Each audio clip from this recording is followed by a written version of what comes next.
Muy buenas, estamos aquí con David Parra, además de ser un gran amigo. eh, quiero decirle y quiero darle las gracias por haber aceptado esta humilde invitación a este programa, el Club de los Poetas Muertos. Y bueno, David, para nosotros y para mí concretamente es un gran orgullo el que haya aceptado esta humilde invitación para estar en este programa que lo que pretende es coger y hablar sobre temas que puedan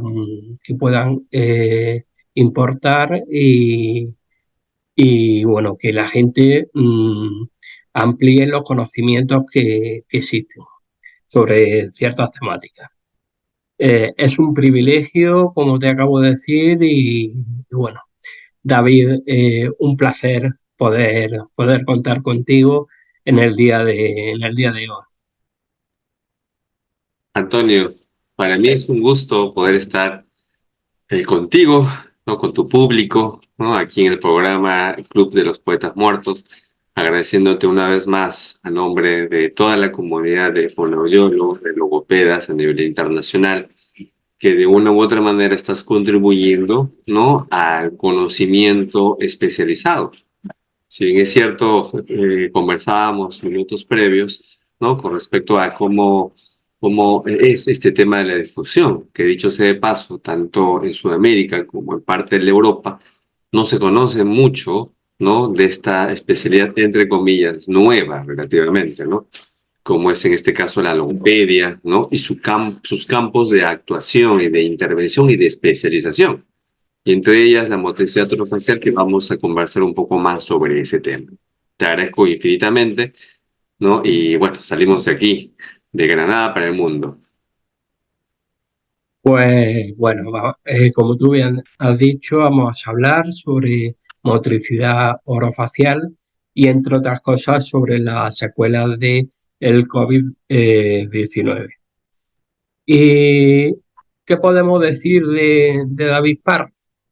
Pues de David hay tantas cosas que decir que se quedaría uno corto, pero voy a intentar en poco, eh, en poco tiempo hablar de él. Decir que, bueno, es licenciado en fonoaudiología por la Universidad Nacional Federico Villarreal en Perú, doctor en Ciencias de la Educación por la Universidad Nacional de Educación, magíster en neurociencias por la Facultad de Medicina de la Universidad Nacional Mayor de San Marcos, especialista en motricidad orofacial, otorgado por la CEPAC de Brasil, fonoaudiólogo en rehabilitación de la motricidad orofacial en síndromes neurológicos en el Hospital Nacional Guillermo Almenara, en salud, eh, docente en pregrado y posgrado de diversos cursos especializados sobre fonoaudiología, terapia del lenguaje y neurociencia en diferentes universidades, miembro de la International Association of Orofacial Myology, eh, miembro de la Academia Latinoamericana de Disfunciones Estomatognáticas, ALDE, miembro fundador de la Academia de Neurociencias de Perú, miembro fundador de la Asociación Peruana para el Estudio del Dolor, miembro fundador de la Comunidad de Motricidad Orofacial Latinoamericana, miembro asociado de la Asociación Brasileira de Motricidad Orofacial, miembro directivo de la Sociedad Latinoamericana de Disfagia, miembro del cuerpo editorial en la calidad de editor de la revista científica de Medicina de Rehabilitación del Departamento de Medicina del Servicio de otras discapacidades y minusvalías y miembro del comité editorial de la revista científica Signos Fónicos de la Universidad de Pamplona en Colombia, director científico de la Comunidad de Motricidad Orofacial Latinoamericana, director del Centro de Motricidad Orofacial, presidente de la Asociación Peruana de Disfagia, y destacar que su blog se llama davidparrari.blogspot.com, si no recuerdo mal, y entre los libros que ha sido autor o coautor tenemos que destacar eh, el siguiente: Anatomía muscular de la estructura orofacial, fundamentos anatomofisiológicos aplicados a la motricidad orofacial, y ha sido coautor de los siguientes: Diccionario terminológico de motricidad orofacial y Tratado de evaluación de motricidad orofacial. Tengo que decirte, David, que después de haber dicho todo esto, como tú comprenderás, tenías que contar en este programa con un sitio, evidentemente, porque vamos, no he visto a personas que en menos tiempo tenga este currículum, sinceramente. Gracias, Antonio. El detalle es eso, no solamente estamos haciendo actividades de investigación, ¿no? De producción científica, sino estamos trabajando específicamente en lo que nos gusta, ¿no? Que es el tema de la motricidad orofacial, enfocado en temas neurológicos y cuadros de disfagia, ¿no? Y eso es un gran honor, como te digo, para mí estar aquí, ¿no? Compartirles esta información y ser uno de de las personas, ¿no? Que se dedica bastante a este rubro de la motricidad orofacial o la terapia funcional, como también se llama en otras latitudes, ¿no? Como en España, por ejemplo. Efectivamente. Hemos hablado mucho de que te dedicas a la motricidad orofacial, pero para aquellas personas que no somos expertos en la materia, ¿nos podrías explicar qué es la motricidad orofacial? Creo que sí, con gusto, Antonio. El detalle es eso, ¿no? Es muy importante de que tu público, ¿no? Sea especialista, sea logopeda, u sobre todo que conozca un poco más sobre este campo, ¿no?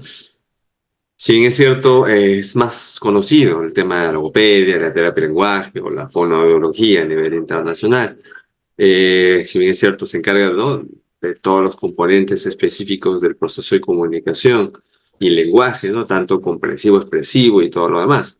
Sin embargo, existen unas subáreas dentro de la especialidad, ¿no? Que dicho sea paso, vamos a englobarlas en 5, ¿no? Estamos hablando de el área específicamente de lenguaje infantil y lenguaje de niños. Por otro lado, también tenemos temas específicos de trastornos, en este caso de la voz, por ejemplo, ¿no? Otros trastornos relacionados por los problemas de aprendizaje, ¿no? Dicho sea de paso también, algunas alteraciones relacionadas a lo que es el habla o la fonoarticulación y el tema relacionado a las funciones orofaciales. Es ahí donde involucramos el tema de la motricidad orofacial, ¿no? Entonces son grandes áreas que de una u otra manera van a ir de la mano. Entonces, ubicándonos dentro, ¿no? De la especialidad de la motricidad orofacial, ¿no? Es una de las subespecialidades, como ya se había comentado, ¿no? De la fonoaudiología, de la terapia de lenguaje o la logopedia, ¿no? Que prácticamente son términos semejantes a nivel internacional. Entonces es una subespecialidad, una especialización de 2 años o a 3 años, dependiendo de cada universidad. Es aquí donde se investiga, se previene, se evalúa, se diagnostica ¿no? Se habilita, se perfecciona y se rehabilita principalmente de aquellos factores que se relacionan con las funciones orofaciales. Te cuento que existen aspectos muy importantes, ¿no? De las regiones orofaciales, que lo que me dice la rehabilitación de cabeza y cuello, no solamente ello, sino la parte cervical, donde conforma parte del sistema estomatognático. Es un término muy importante que afectan a las funciones orofaciales, como por ejemplo las de respiración, succión, masticación, deglución y fonoarticulación, ¿no? Que son pronunciación de algunos sonidos y todo lo demás. Entonces, si nos englobamos un poco ello, ¿no? Y sin dejar de lado algunas características fundamentales, como por ejemplo, y ahora también estuve comentando en relación a lo que es de la motricidad orofacial, que estudia directamente estas funciones orofaciales en sí, ¿no? Las mismas que estas van a conformar un conjunto de estructuras, ¿no? Que nos van a permitir amamantarnos, comer, hablar, masticar, entre otras, ¿no? Por ello, nació en sí la motricidad orofacial en Brasil, el cual es pionero en el rubro de esta área, ¿no? De la mano de una colega y amiga, ¿no? La maestra Irene Marchesán, que es una de las pioneras, que es la madre de la motricidad orofacial, no solamente en Latinoamérica, sino en el mundo. No, si bien es cierto, esta especialidad permite la restauración, la mantención de todo un entorno adecuado de todas las estructuras musculares orofaciales. Entonces, para ello es muy importante hacer un cuadro específico de evaluación, ¿no es cierto?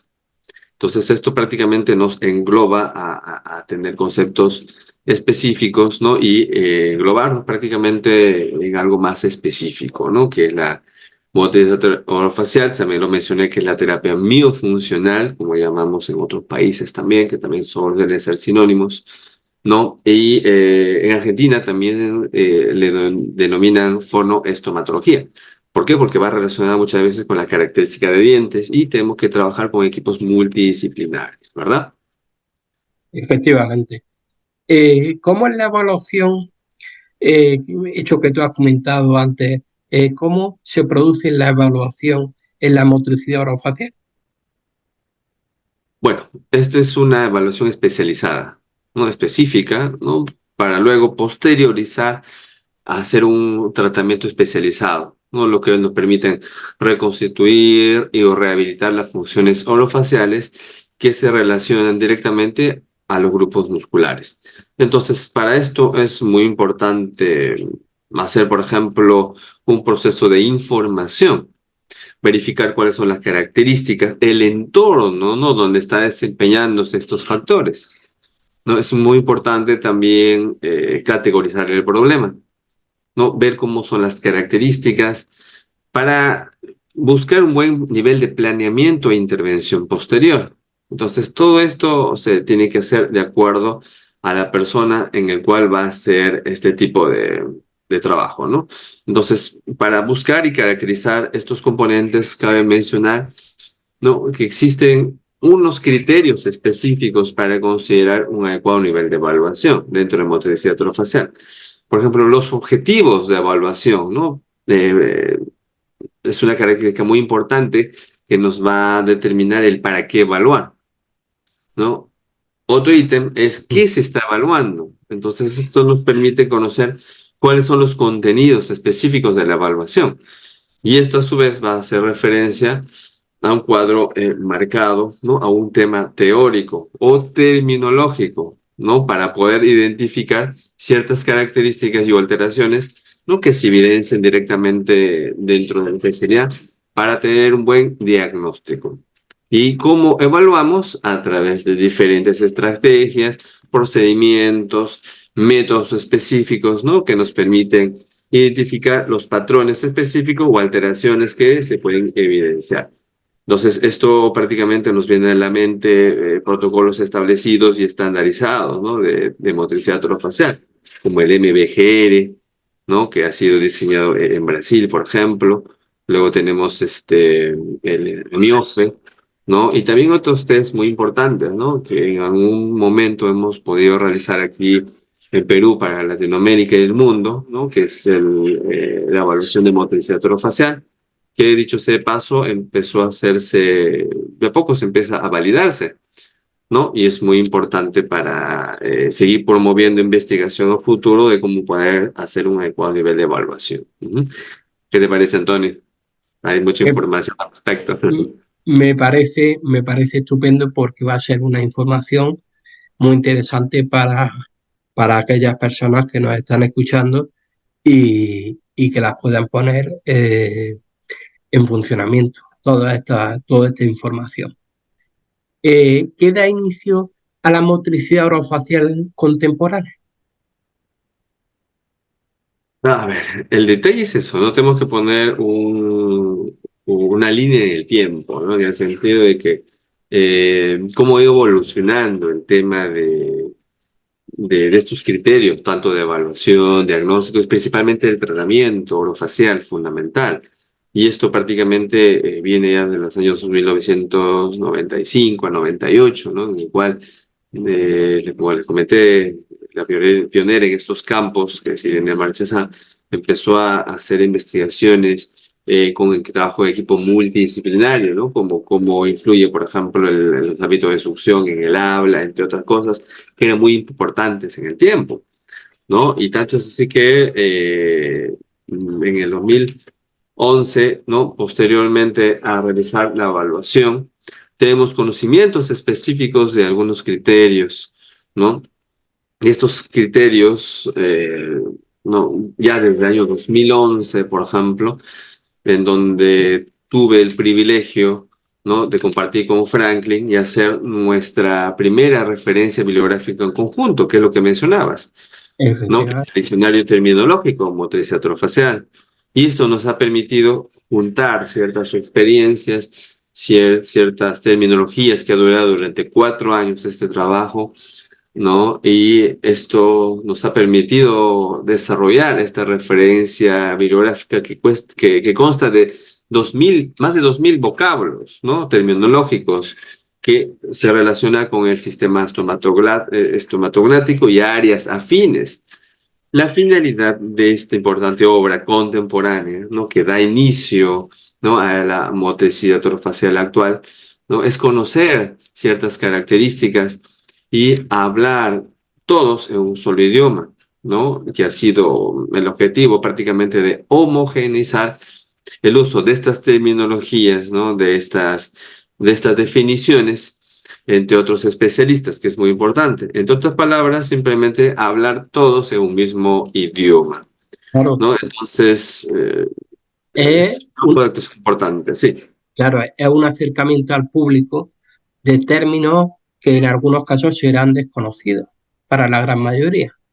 Sí, que el detalle es eso, ¿no? Porque a veces, qué sé yo, teníamos una patología específica, por llamarlo, por ejemplo, un niño con síndrome de Down, ¿no? Entonces, ya se sabía cuáles son las alteraciones genéticas, cuáles eran los componentes del lenguaje en ese entonces. Sin embargo, no se sabía específicamente cómo eran los patrones de succión, de masticación y de fonoarticulación o del habla, ¿no? Pues no se sabía cuánto tiempo este niño iba a pretender hablar. Sabemos actualmente que hay ciertos retrasos específicamente, ¿no? Y que aproximadamente entre 5 o 6 años, y dependiendo también del nivel de actuación intelectual o deficiencia intelectual, o dependiendo del tipo de niño con síndrome de Down, podemos tener un parámetro específico en función a la esperanza de la aparición de algunos fonemas.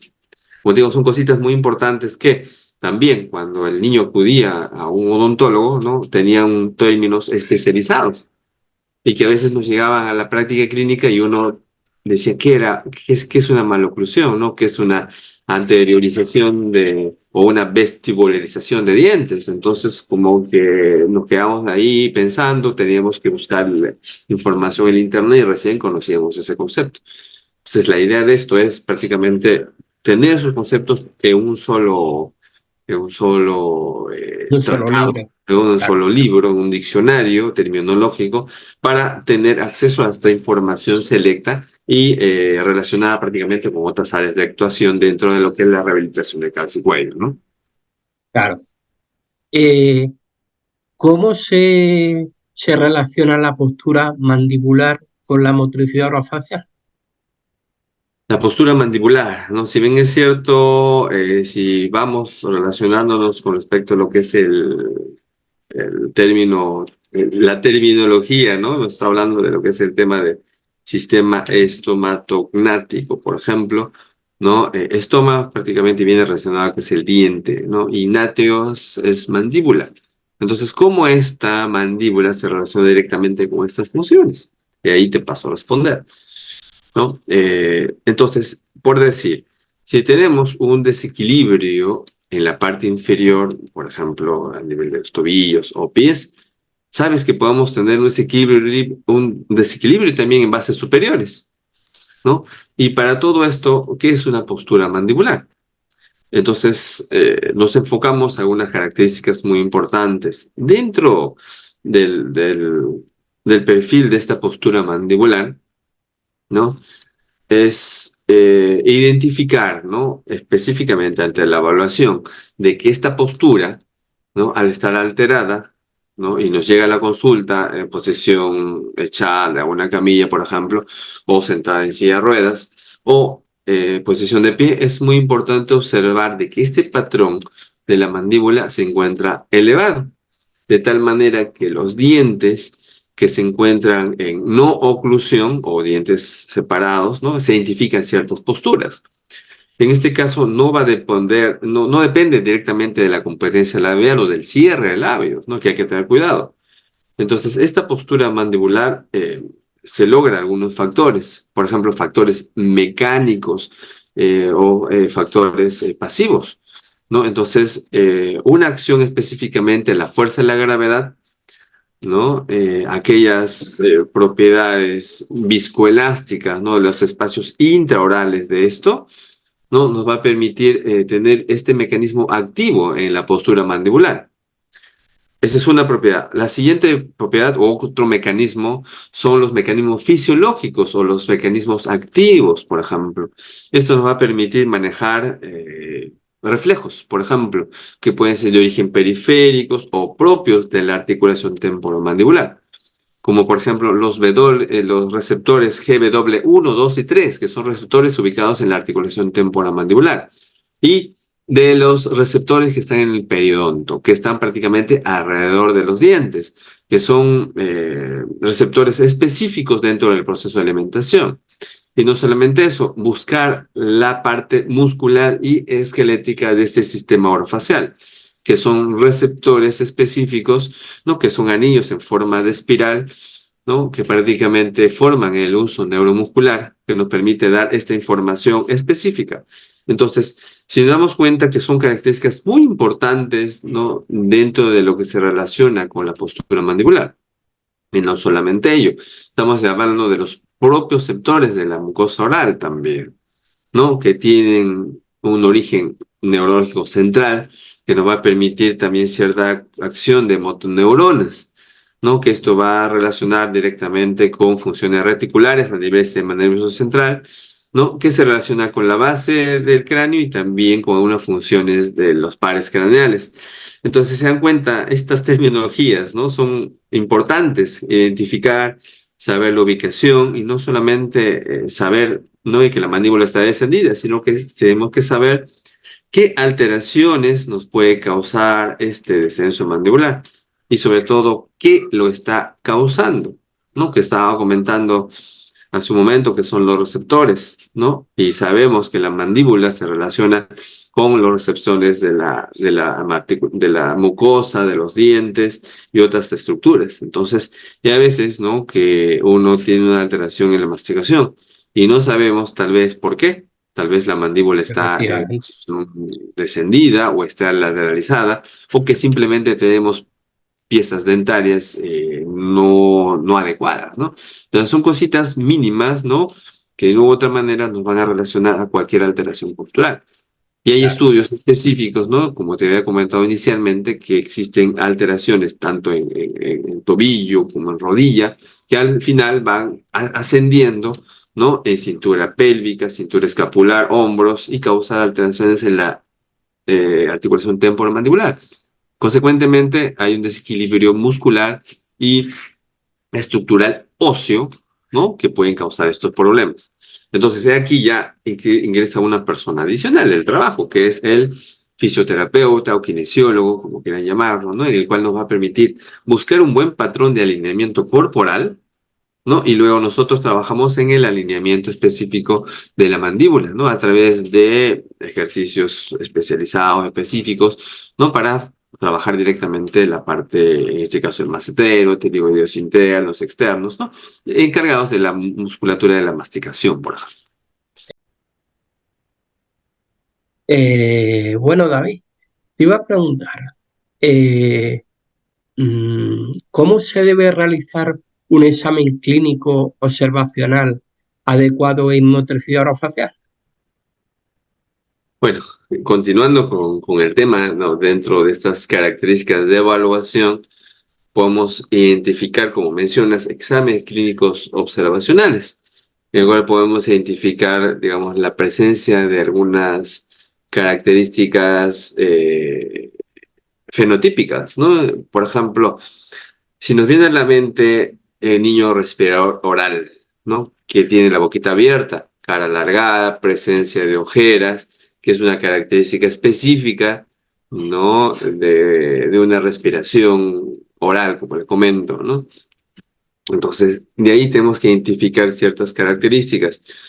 Por ejemplo, identificar qué es un niño con respiración oronasal, ¿no? Que es aquella persona o aquel paciente, ¿no? Que presenta una alteración en el modo respiratorio, que se caracteriza obviamente por la respiración nasal y oral, prácticamente, ¿no? Entonces, la respiración netamente es oral, ¿no? Y por eso es una alteración propia también de los labios, de los dientes, ¿no? Y también de estructuras internas como el paladar, ¿no? Imagínate estar hablando constantemente o respirando constantemente por la boca.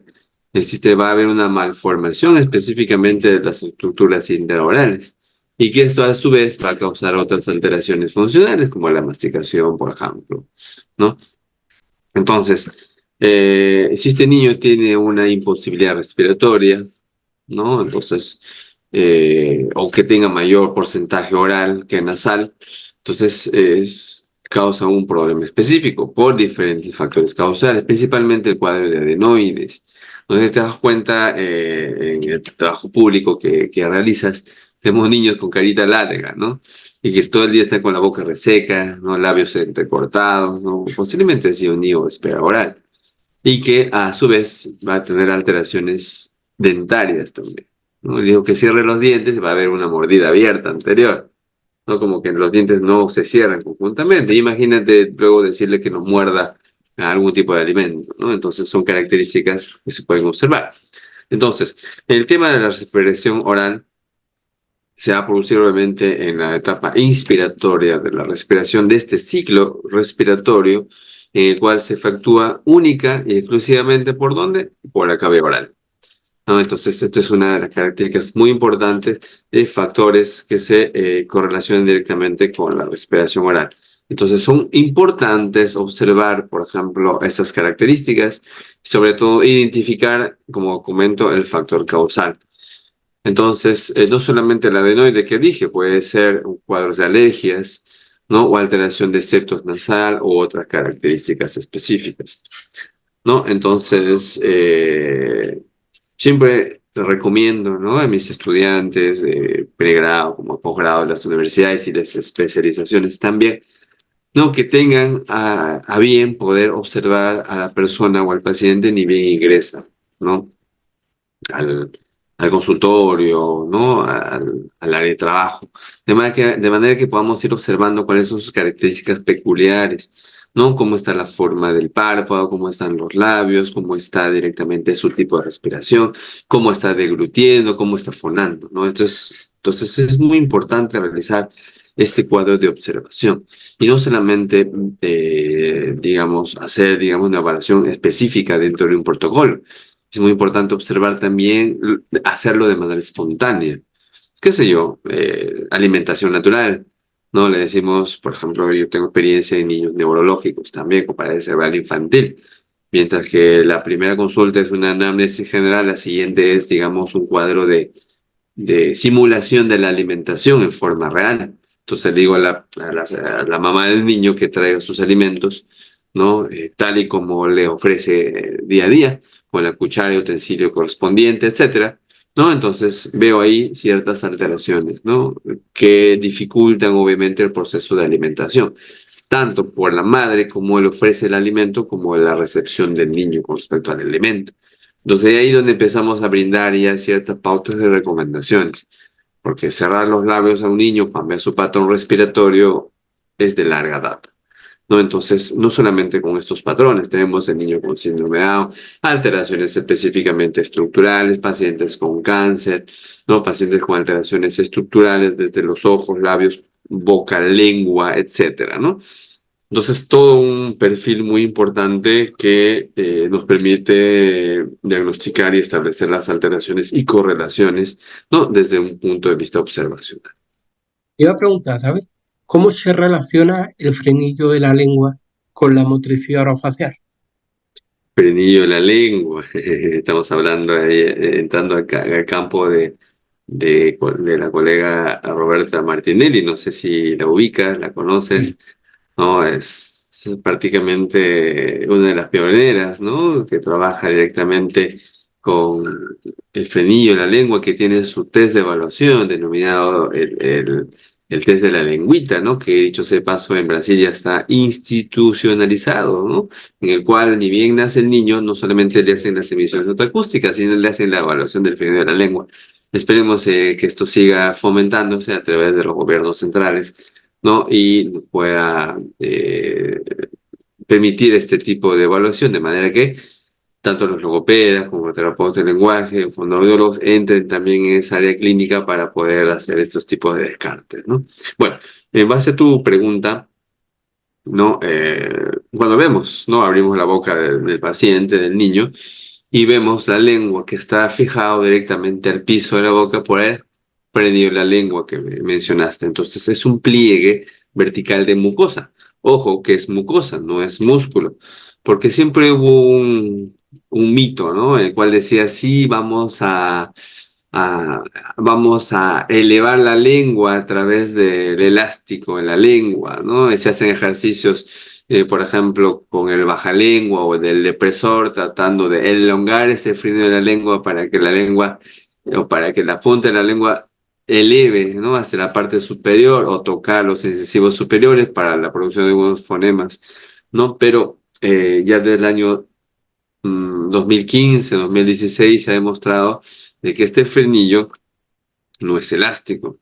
Consecuentemente, al no tener estas características retráctil, digamos, en cualquier intervención que se haga manualmente para buscar la elongación, no se consigue nada. Al contrario, ¿no? El niño se frustra, incluso podemos causar alteraciones como lacerados, sangrados o hasta ruptura por manipular este detalle, ¿no? Entonces, es muy importante observar esta característica. Dentro de ello también podemos observar diferentes tipos de frenillos, ¿no? Entonces, ahí donde podemos diagnosticar y también considerar, ¿no? De que Roberta Martinelli va a depender desde el punto de fijación.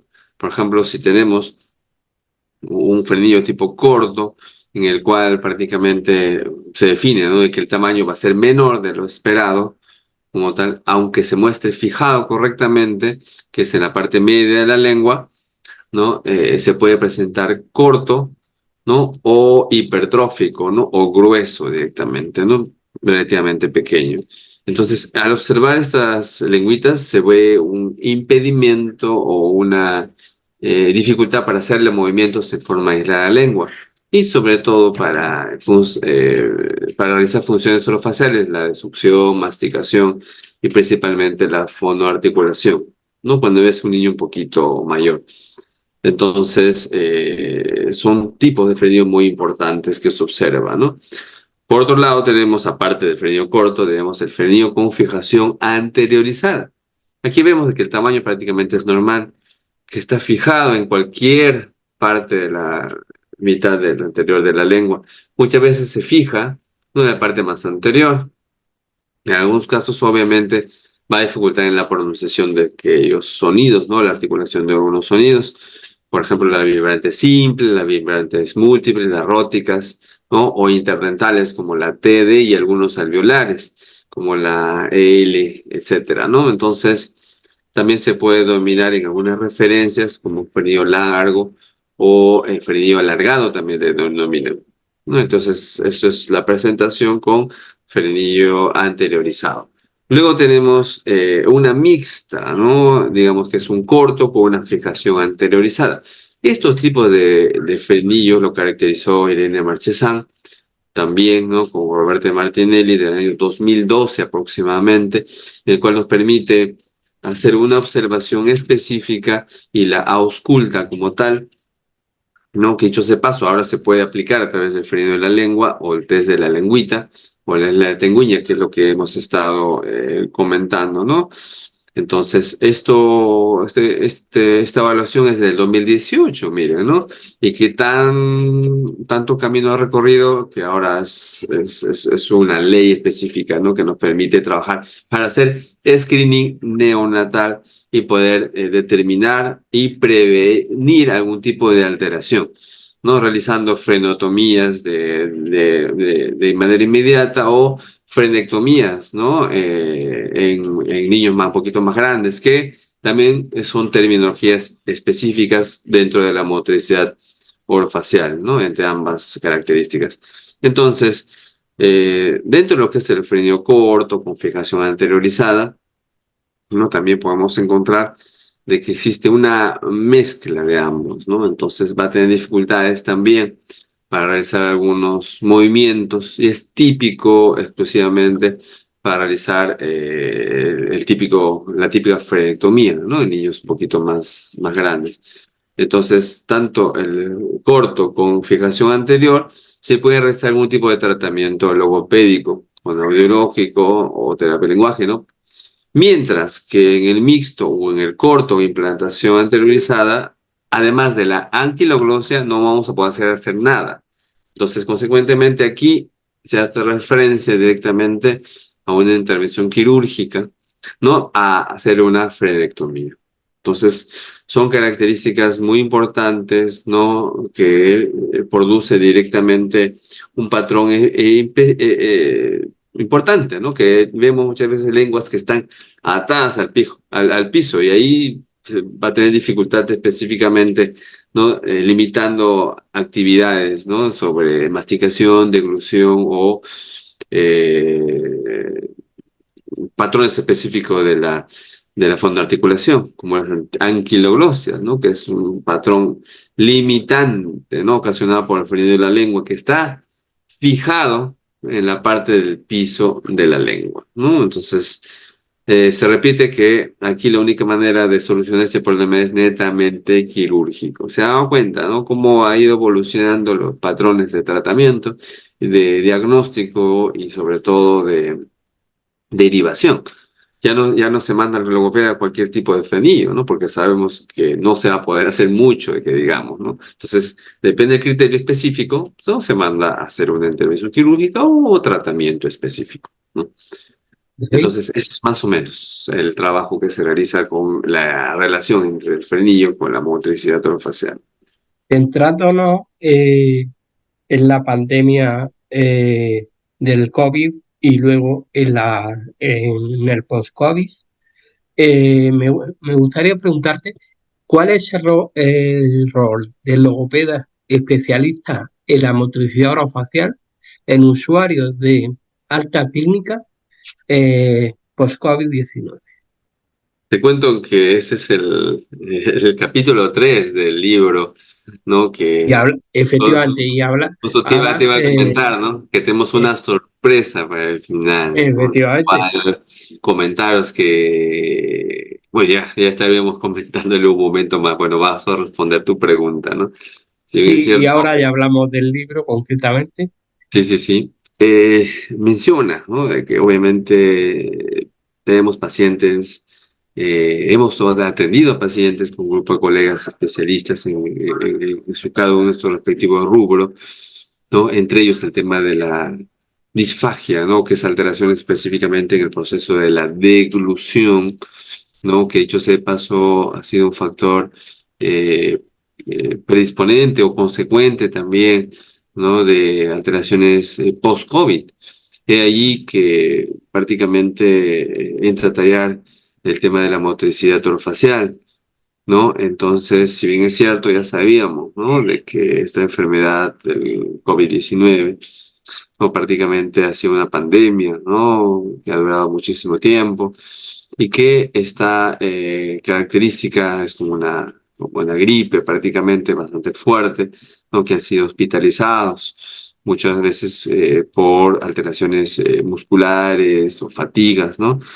Y algo muy importante dentro de esta característica que se observa en su tiempo, ¿no? Es que esta enfermedad se caracteriza por generar insuficiencias respiratorias progresivas, ¿no? Incluso alteraciones tan graves que podrían llevar a la muerte, como se ha evidenciado. Entonces, esta progresión, ¿no? De la enfermedad prácticamente se asocia a este desarrollo de un síndrome, ¿no? Denominado dificultad respiratoria aguda, ¿no? Y que necesariamente requiere una ventilación mecánica. No estamos haciendo un recordaris de lo que ha pasado, lo que hemos visto en la tele, ¿no? Que hemos visto en algunos familiares, tal vez, de bastante álgido, ¿no? Y que muchas veces han necesitado una intubación o una ventilación mecánica, ¿no? Que han sido asociadas posteriormente a alteraciones deglutorias o, como mencionas, ¿no? El tema de difagia. Entonces, bajo ese punto entendemos la deglución como un proceso neuromuscular complejo, ¿no? Que tiene obviamente como objetivo el paso directamente de una manera segura, ¿no? Del bolo alimenticio, ¿no? Tanto para sólidos, semisólidos, líquidos, etcétera, ¿no? De la cavidad oral hacia el estómago.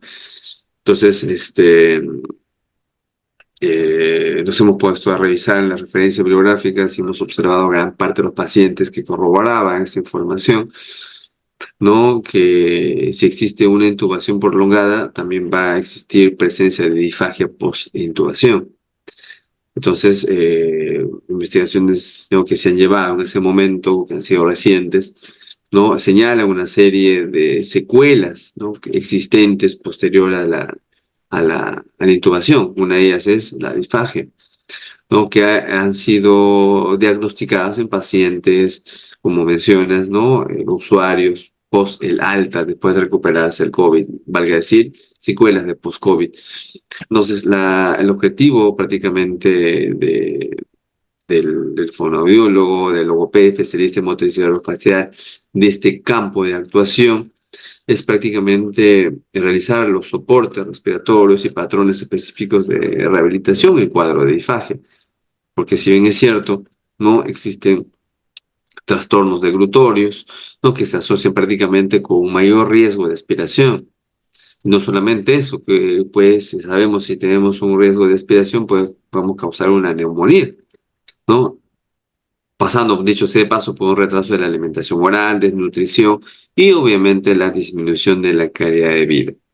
Entonces, un aplauso importante a aquellos colegas que han sido, que han estado ahí, ¿no? Al pie del paciente, tratando de ayudarlo y sobre todo ver cuáles son sus secuelas, no solamente de disfagia, han quedado con secuelas neurológicas, muchos de ellos, en el cual el campo de actuación del logopeda en diferentes áreas de sus habilidades a nivel intrahospitalario nos ha permitido conocer un poquito más sobre el tema, ¿verdad?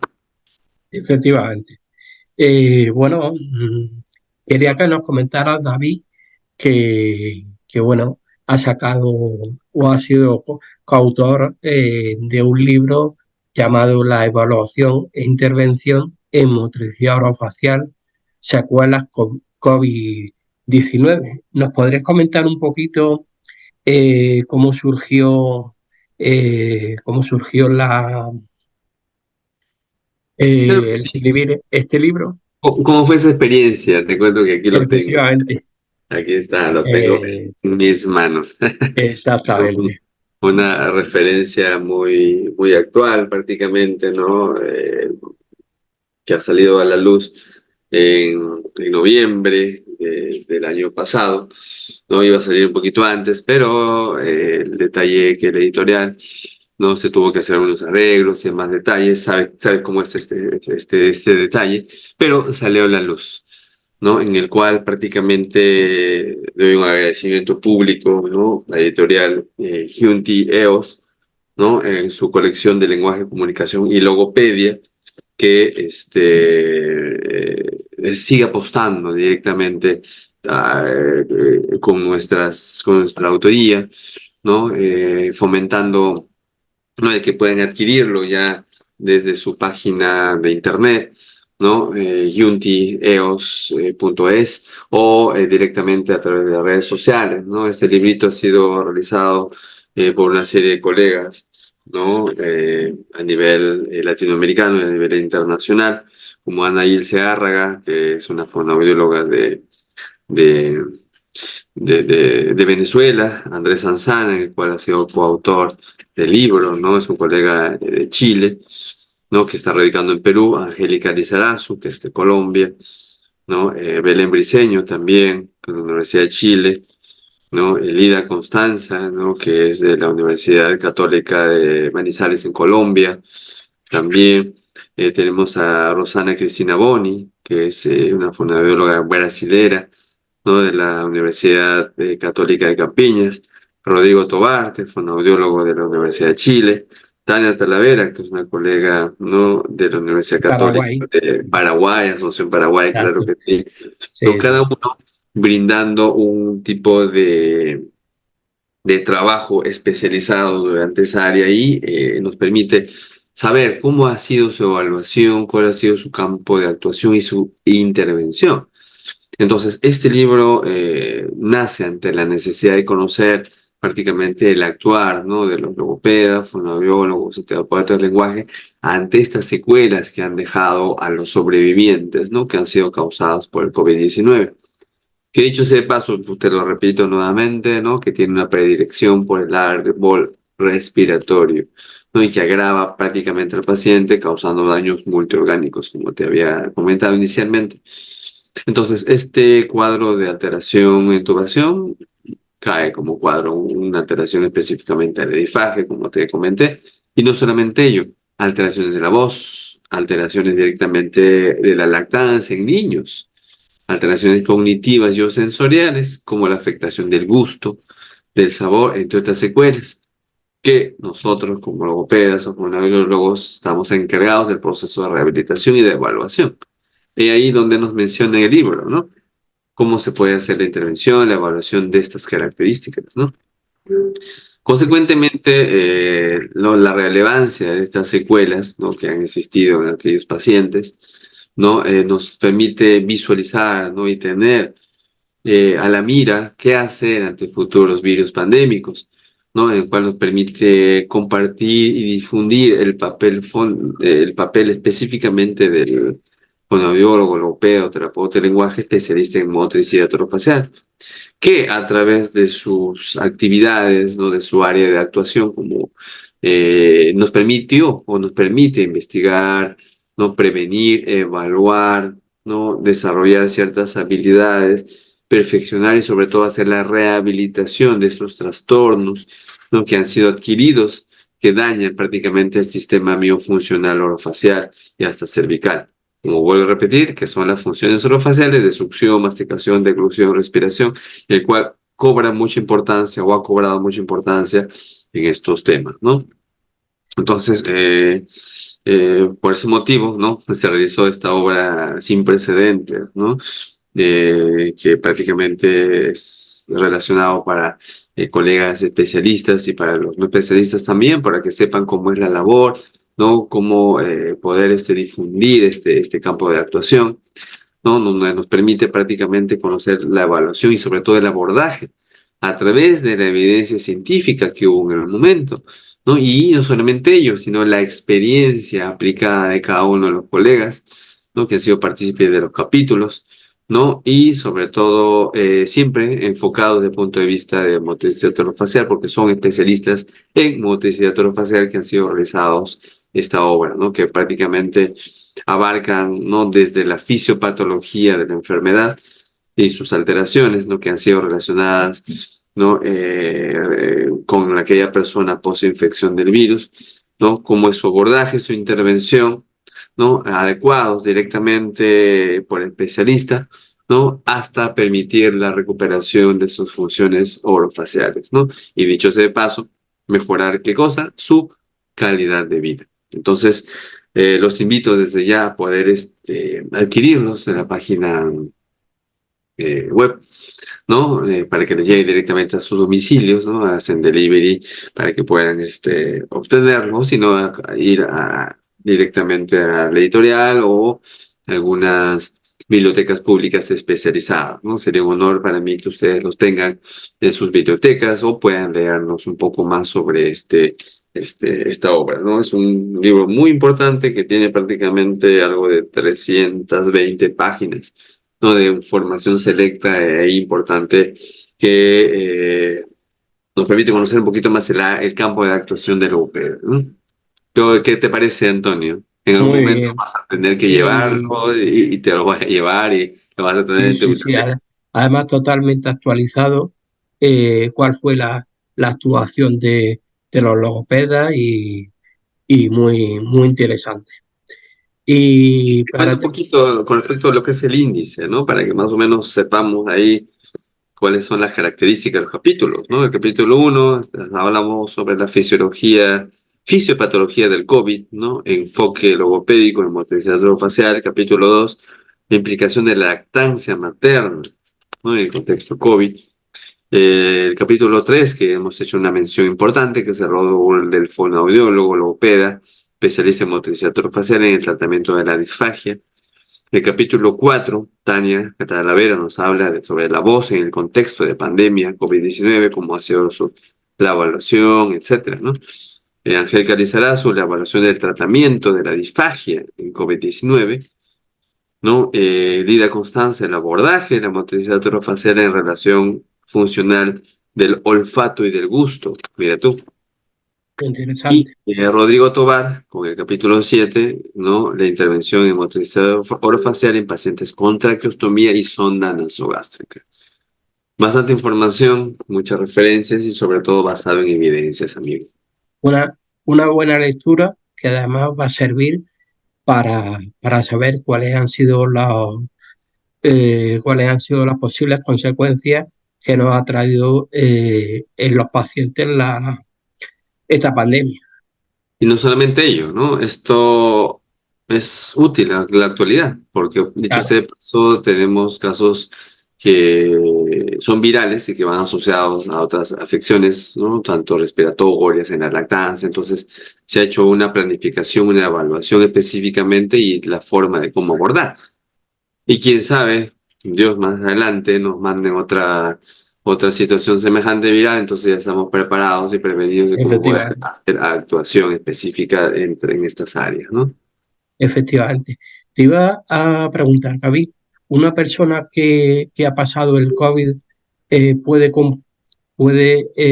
recuperarse completamente de todas las consecuencias que ha debido de superar, que ha tenido?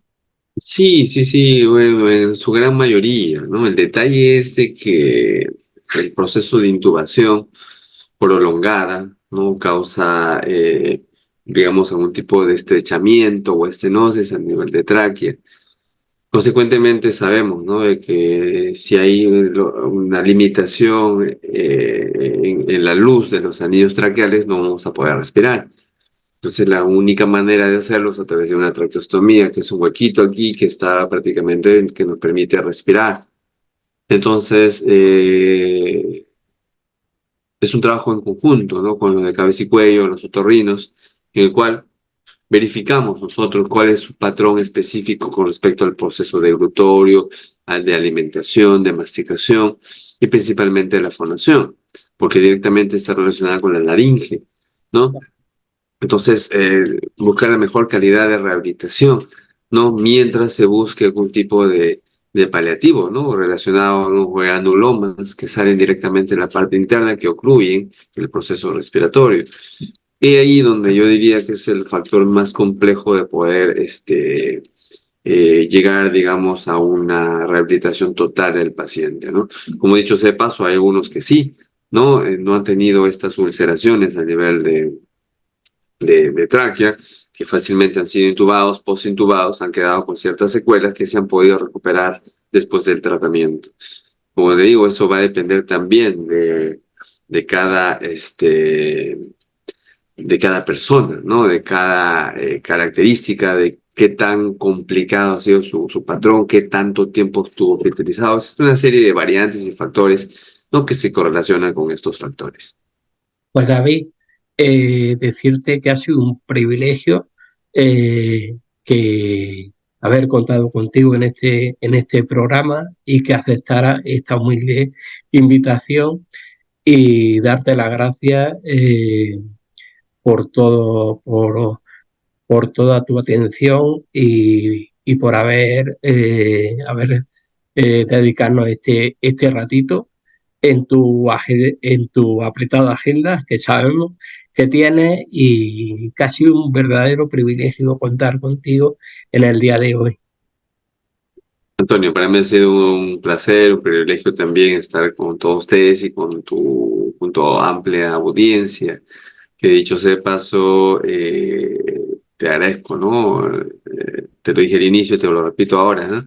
A nombre de los colegas, ¿no? Por brindar espacios específicos, ¿no? A especialistas en diferentes áreas de actuación logopédica para que las personas conozcan nuestra labor, ¿no? Y sepan derivar, que es muy importante.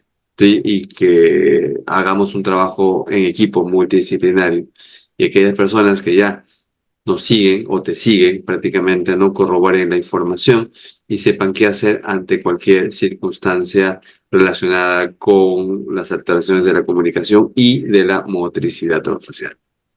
Pues muchísimas gracias por todo. Hasta Un luego. placer. Placer, Antonio. Para mí siempre un gusto. Cuando guste, estamos aquí para poder seguir brindando temas relevantes. Hasta luego.